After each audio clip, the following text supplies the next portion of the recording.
हे मेरे प्रियजनों, जब तक तुम्हारे विचार पवित्र न होंगे तब तक तुम्हारे दिन भी उजले न होंगे। तुम में से बहुत से यह कहते हो कि तुम्हारे जीवन में अंधकार इसलिए है क्योंकि समय तुम्हारे विरुद्ध है।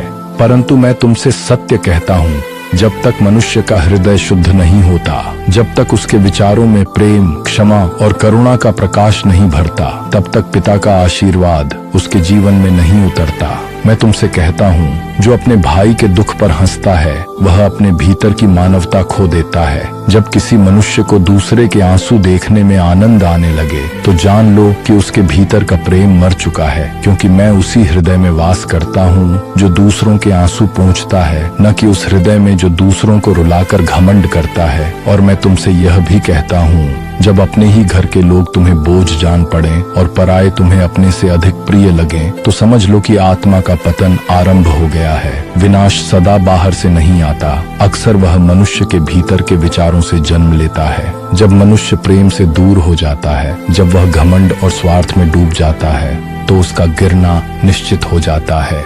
परंतु जब वही मनुष्य घुटनों पर झुककर पुकारता है, हे प्रभु, मेरे भीतर अपना प्रकाश भर दे, मेरे मन को पवित्र कर, मेरे विचारों को अपनी इच्छा के अनुसार गढ़ दे, तब वह मेरी कृपा में नया जन्म पाता है।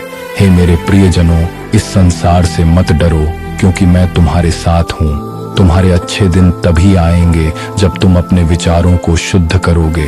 तुम्हारी मुक्ति तुम्हारे मन की पवित्रता में छिपी है।